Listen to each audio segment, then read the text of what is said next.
Have y'all seen the cuteness? Have I introduced y'all to the cuteness? The baby ducks. We got 5 baby ducks. I got them from Tractor Supply. I know. Tractor Supply got me again. They were the last 5 babies that they had. They were trying to find homes for the last 5 babies, and I said, I'll take them. Don't know if they're girls or boys. Don't even know what breed they are, but we're going to figure it out, aren't we, cuties? We're going to figure this out together. And Avery is thrilled, and so is Lily. They love these baby ducks. Mr. Gandalf man is still doing very well. He's so sweet. He plays with babies. He just watches out for the group. He's a handsome, fancy man, y'all. He's so just calm and gentle. I love this rooster. We're definitely going to keep him until death do us part. Come here. Come here. Y'all aren't spoiled at all, are y'all? Avery has these babies trained. Oh. She's sitting on my other hand. Oh. Avery has these babies trained and so spoiled. They come to her call. They jump on people. Oh. And this one is on the camera. Sitting on the camera. They just love people, y'all. These babies love people. They just love attention. Oh, can you see me? You're up high, baby. They love attention. They love to be talked to and petted and played with. They love when you come in here and just sit with them. They love when you bring them treats, but I mean, if you just came in and talked to them and just sat with them, they would love that too. They love to be petted. These are actual pets. Like some people keep chickens as, you know, just chickens just to have some eggs or something. These are Avery's babies. These are her pets. Aren't you, baby? Aren't you, baby? Yeah.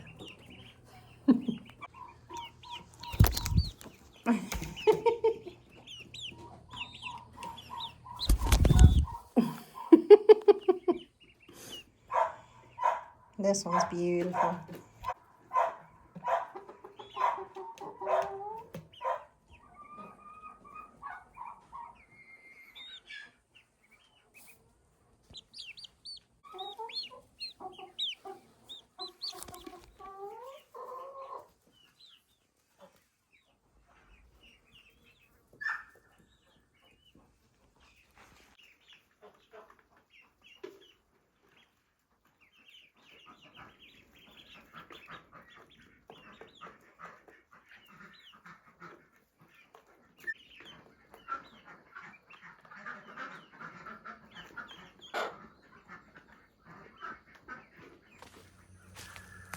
So what I actually had wanted to do today, guys, what I actually had planned on doing was to dig the taters. It is time. The potato plants have all died back. There's nothing much left of this bed. It's just time to dig them and move on. I have other things I plan to plant in this bed, so let's get to digging and see what we got. I had to wait for that sun to go behind the trees a little bit so it would stop cooking me so bad, so I would have just the right amount of coolness out here, tolerable, but still daylight, so I could do this. So let's get it done.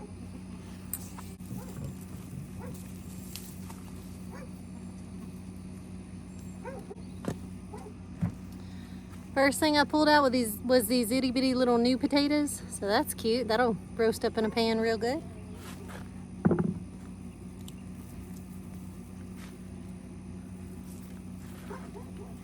Another little bit of new potatoes.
looky here, looky here. Oh my goodness. Yeah. Pulled that plant out and got these bigger, medium-sized potatoes. Okay, okay, we're getting somewhere. Yeah.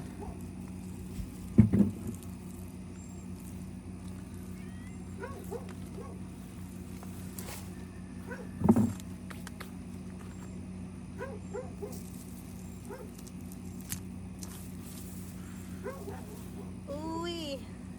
Beautiful. That one's funny shaped. See that?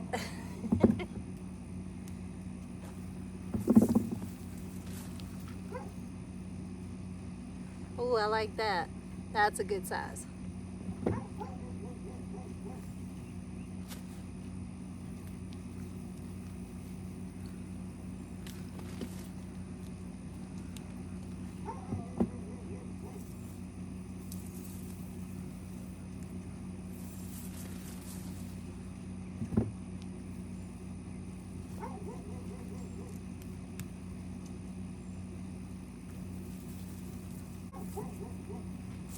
Ooh-wee.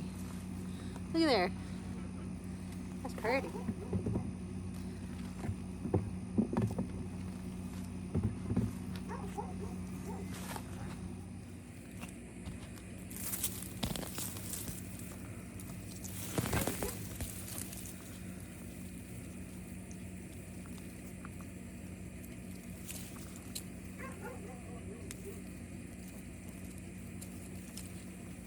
All these little tiny baby new potatoes.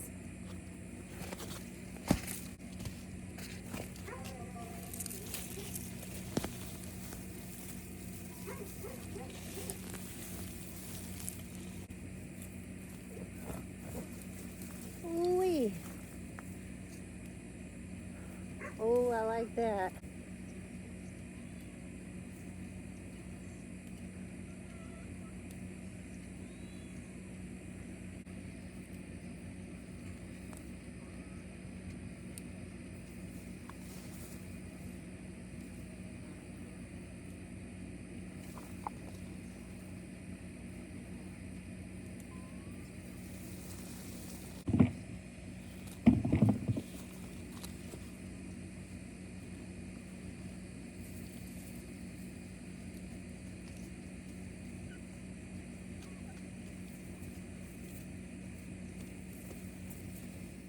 Okay, that's all the pulling of the potato plants. I left the basil in the corners. I'm gonna try to leave this basil alone as best I can, but pulled all the potato plants, and now I'm just gonna do a little digging in there just to make sure I didn't miss any.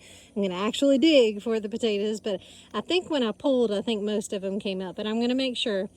And then I know some of the wood chips are probably gonna get mixed in with the compost. I'm okay with that. They're gonna break down into the bed and just make the bed more and more filled with nutrients and good for the soil. It's going to get better and better, and I'm okay with that. So let me dig and make sure, and then I can replant tomorrow. And I think I'm just going to dig around in here with my hands because, y'all, this soil is so good and loose. And I didn't water this bed for like 2 weeks after it all died back.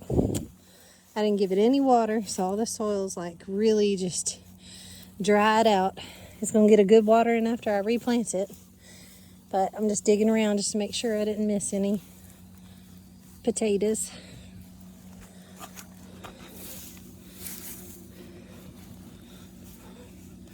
And if I did miss a little potato or two, that's okay.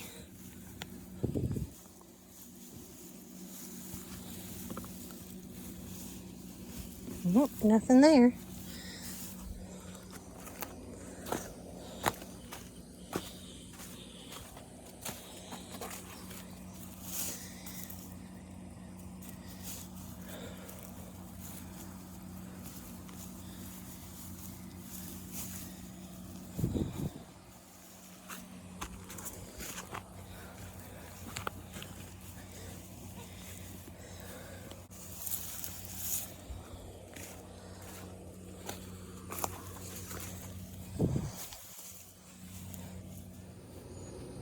Well, that is about it.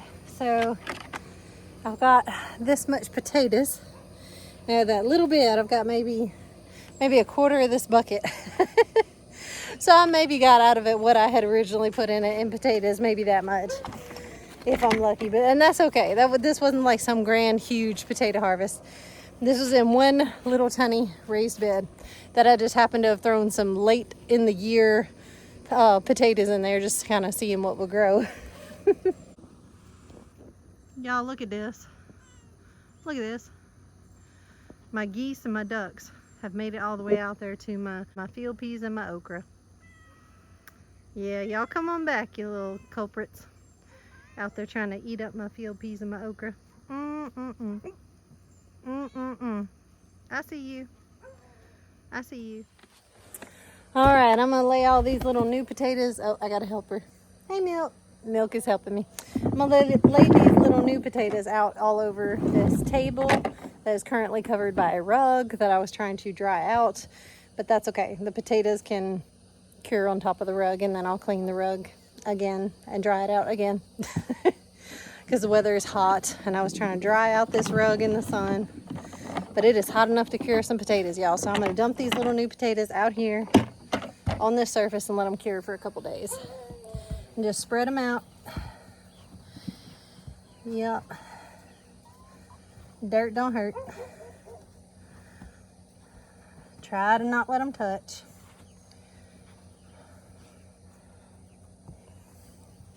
Let them all get good and cured for a day or two, and then they'll be good to put up in the pantry for some good eating. And y'all see this bumpy, lumpy pumpkin? I could have let it grow a little bigger, but it had already had some damage on it. Look, my chickens had already found it and started to bite into it. It did heal over, it dried over that part, so it's still going to preserve fairly well. Fairly decently. I'll be able to, you know, it's not going to last forever. It's not going to last as long as it would have had my chickens not got to it. But I wanted to show y'all what kind of pumpkin I'm growing this year. I have never grown this bumpy, lumpy, green sort of pumpkin with that long, weird name that I can't pronounce. That is an extraordinary looking fall pumpkin. This is a winter type pumpkin. And I'm all about growing the extraordinary and the weird things and the stuff that other people don't grow. I love this because it's different. I really like this type of pumpkin. And we have now said goodbye to the butter beans and all of the bush beans and stuff that were in here. And it got replanted and resown with some next succession pumpkins, melons, cantaloupe. I think I have enough time to grow those and let them come to fruition, but I planted all that kind of stuff all in here. So it's going to be full of vines. It's just going to vine out the other end and out this end, and vines are going to be just everywhere, hopefully. On a sad note, y'all, on a sad note, the goats took out my peppers. They ate my pepper bed, all except for this one that might make a comeback, and that little one right there in the corner might make a comeback, but other than that, they ate the rest of my peppers. But that's okay. I succession sowed some squash in here. Maybe we can get another round of yellow squash. Maybe. And I'm mad at my chickens because just as I was waiting on these tomatoes to blush and turn, these are my first successful orange tomatoes I've ever grown. I was waiting on these orange tomatoes, but just as it was about to blush and turn, they found it and they pecked into it and they ruined this one. This one has healed over. It might be okay. Bugs have not gotten to it, but this one's a goner. I'm gonna throw this to them, I guess, and let them have it. But I've been waiting on these tomatoes to turn and ripen and blush, and this one I'm just keeping an eye on it, anxiously awaiting it. But I'm gonna have to put some netting or something around this tomato. They won't leave it alone. I'm gonna have to take some drastic steps with these chickens, y'all. Drastic steps. I didn't want to lock them up. I didn't want to do any like permanent sort of area or hard fencing on them or anything, but I may have to. Wes and I have taken some unusual steps to try to hide these pumpkins from the chickens. Exhibit A, we have hidden it in the foliage and the green stalk that we're currently not using. We piled it up around this one and hid it. And we're gonna have to keep scooting it out because that pumpkin keeps getting bigger. So we're gonna have to give it more room and scoot it out. But I'm trying to hide it from the chickens and hope they don't see it until it's ready to harvest. Exhibit B, I have tried to cover this one. I've tried to cover this one as much as we can with like this hardware cloth, We covered it so the sun can still get to it, but the chickens can't. And again, we hid it with all manner of things, foliage and plastic things and anything we can hide that pumpkin with, because that's over a 30-pound pumpkin, y'all. That's huge, and I don't want the chickens to ruin it. Exhibit C, again, hardware cloth. We draped this piece of hardware cloth over it, and we just hope the chickens don't find their way in there to start pecking away at it. Oh, kitties, can y'all help me out? Can y'all run these chickens off when they come over here? Like, isn't this y'all's territory or something? Like, can y'all run these chickens away from these pumpkins? Seriously. And my crazy, wonderful husband has done an experiment with this last pumpkin. I don't know if y'all can see this, but this bucket has a pumpkin in it. Let me get down here. This bucket has a pumpkin in it. He shoved this little pumpkin in it, and he wants to see if it will grow in the shape of the bucket. He wants to see if this pumpkin will grow rectangularly. So it's gonna finish growing its pumpkin life in this bucket, and we're gonna see what happens. Does it bust out of the bucket, or does it become the shape of the bucket? Or, you know, we want to see what happens with this. So I like to experiment, and so does he in the garden. Like, we are experimental gardeners, and we want to see new and different things and crazy things that we've never seen before. We want to see unusual things. So I just let him do it. I'm like, why not? See what happens with the pumpkin. That is cute. Mom and Daddy are taking that baby on a walk. That is cute. Keep an eye on that baby, y'all. Keep her close. That's a good Mom and Daddy right there. My little table experiment of zinnias is still trucking along. They're still going. I mean, they're a little bit tarnished. They got that little bit of rust on their leaves. You know, they get dry real easily. I got to water them twice as much. But, I mean, they bloomed, and it turned out just as beautiful as I thought it would. I think that's a successful experiment. Holy basil is rocking, y'all. Do y'all remember when I planted this? It wasn't too many videos ago that I put this in here and planted it for the first time. This holy basil is just growing. That is some happy basil, y'all. That's beautiful. Okay, last thing I want to brag about in the garden. Last thing, I promise. I want to show you one more thing that I gotta brag about this. These chocolate cherry sunflowers.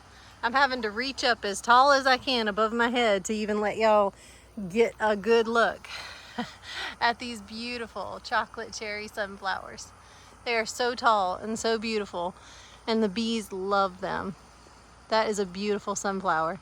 I definitely recommend the chocolate cherry to anybody that wants to be a successful sunflower grower. That's ranking up high there with one of my favorites. That's just glorious.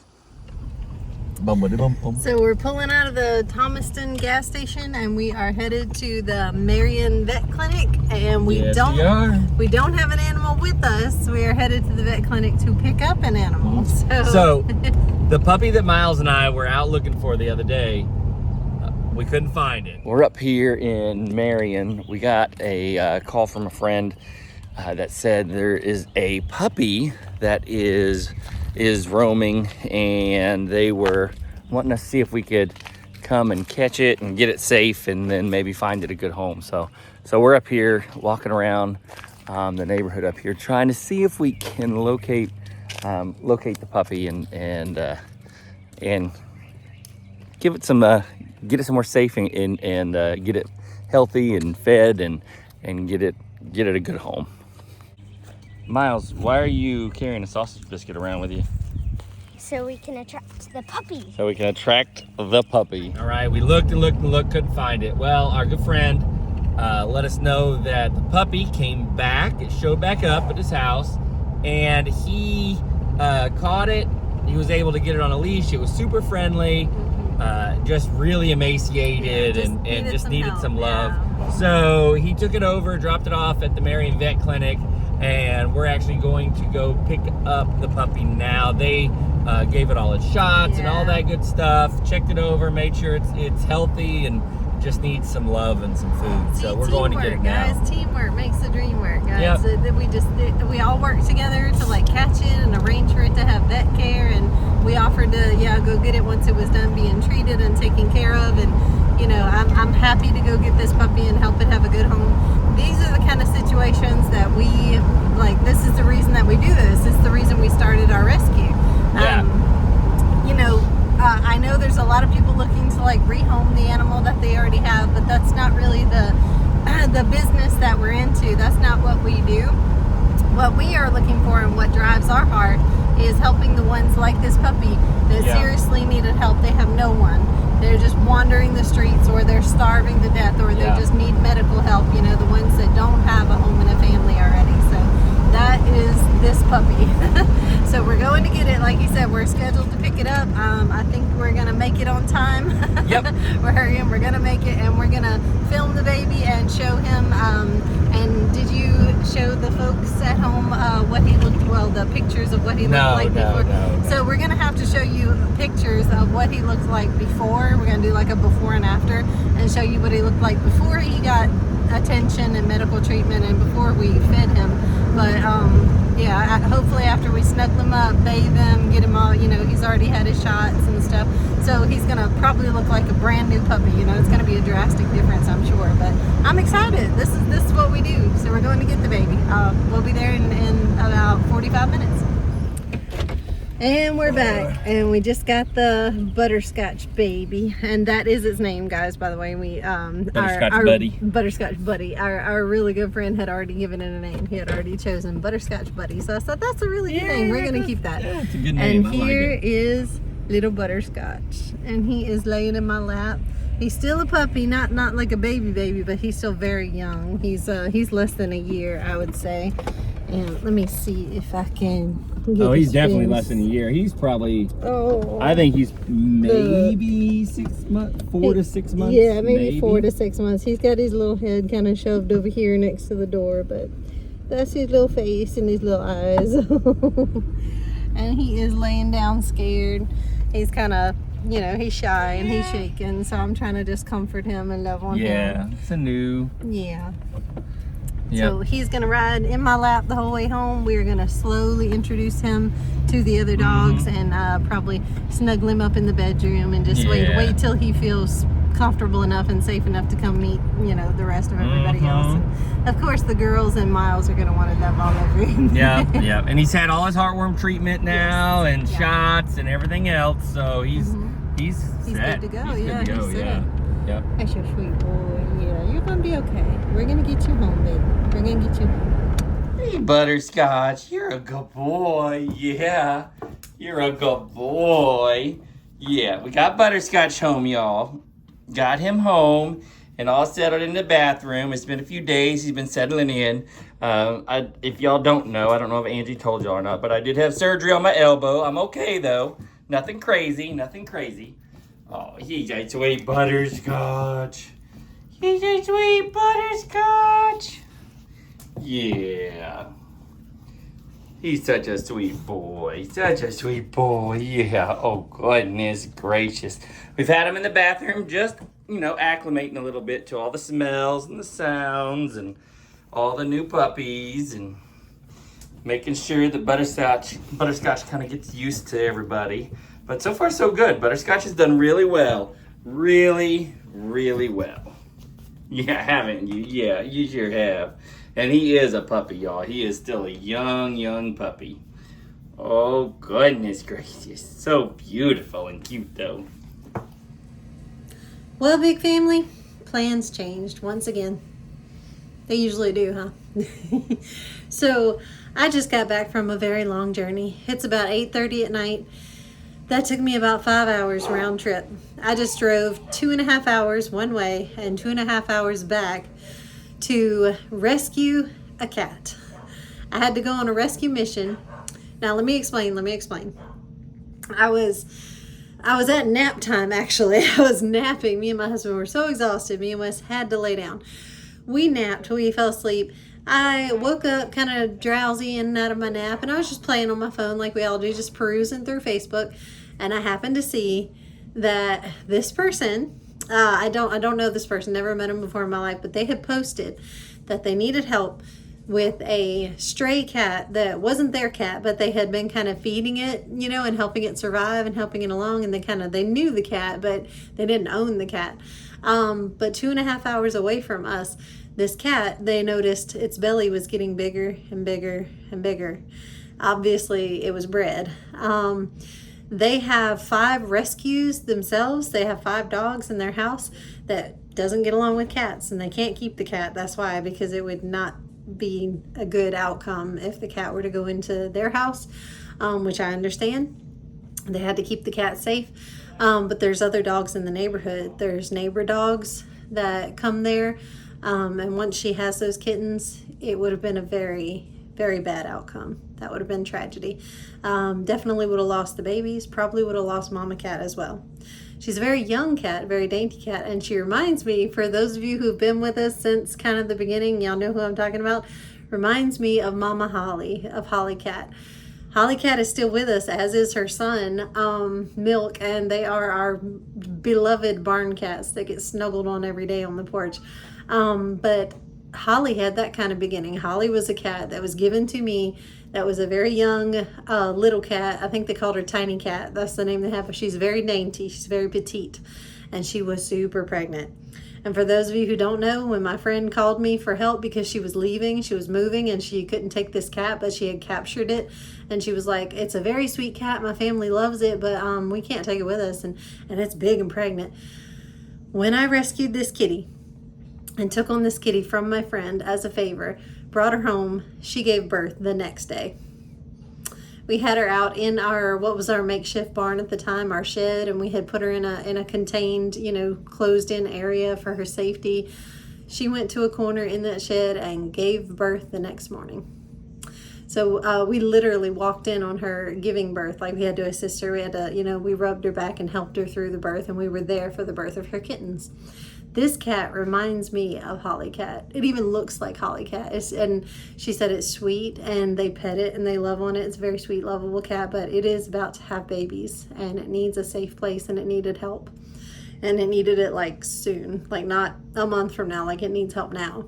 So I drove the 2.5 hours to go help this cat. And the lady and her husband were so sweet and so attached to this cat, and they really wanted to see it go to somebody who would take care of it, not just like dump the kittens or something, like somebody who's actually going to take care of this cat. And I told her about our family rescue, and I said, big family to the rescue. And I ran and got the kitty. So let's meet the kitty. I am in the bathroom, and I know it's set up for birthing puppies because that's what I was prepared for with Ellie before and all that situation. I am set up to help birth puppies, but it will work for kittens as well. So we're set up in the bathroom, and I have Mama Cat in this carrier, and I'm about to let her out, and she's gonna be scared and nervous. She doesn't know where she is. Mama Kitty. And the lady said she doesn't have a name, but she said she would probably like to call her Faith, which I think is beautiful. That's a beautiful name. Mama Kitty. Hi, baby. Hi. I know you don't know me. I know I'm a stranger. I'm just going to leave your door open, okay?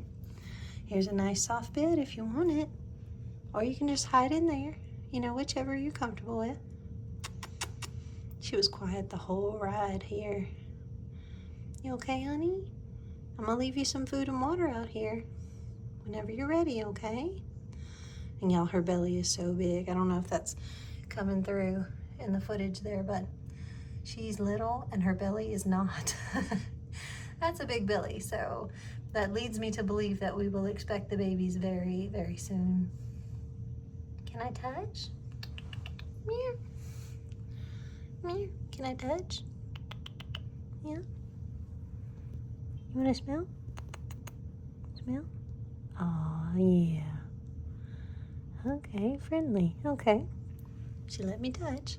That's good. Okay, well, I'm going to give you a minute, and I'll come sit with you tomorrow, okay? Food and water will be out here.